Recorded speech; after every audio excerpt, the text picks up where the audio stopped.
ممتاز قانوندان اور سماجی شخصیت میاں وسیم خادم ایڈوکیٹ نے گجرانوالہ ویسٹ مینجمنٹ کمپنی کی جانب سے ستھرا پنجاب ٹیرف کے نام پر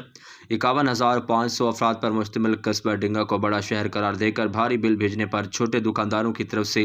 حکومت پنجاب سے چھوٹے شہروں میں ٹیرف کی شرح کے بارے میں جواب طلب کر لیا، جس کے بعد کیبنٹ کی اسٹینڈنگ کمیٹی برائے فنانس اینڈ ڈیولپمنٹ نے انہیں مقررہ ٹیرف شیڈول فراہم کر دیا۔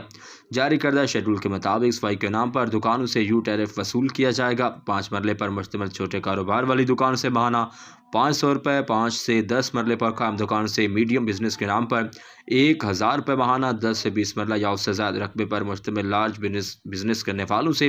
3,000 روپے ماہانہ ٹیکس وصول کیا جائے گا۔ میاں وسیم خادم نے بتایا کہ پورے بازار میں صرف 5% دکانیں بڑے رقبے پر قائم ہیں، جبکہ 25% دکاندار 1 سے 2 مرلہ کی چھوٹی دکانوں پر مشتمل ہیں، جن سے 3,000 روپے ماہانہ ٹیرف وصول کرنا سراسر ظلم ہے۔ مزید بتایا گیا کہ 27 اکتوبر آخری تاریخ ادائیگی تھی، مگر دکانداروں کو 2 سے 6 نومبر کے دوران بل دے کر کہا گیا کہ وہ اوور ڈیٹ بل جرمانے کے ساتھ جمع کروائیں۔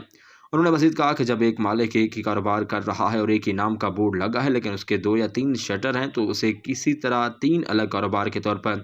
بل بھیجا جا سکتا ہے۔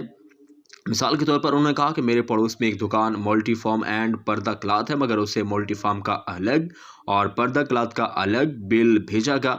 حالانکہ وہ ایک ہی دکان کے نام پر ہے۔ اسی طرح کی زیادتی کسی صورت برداشت نہیں کی جائے گی۔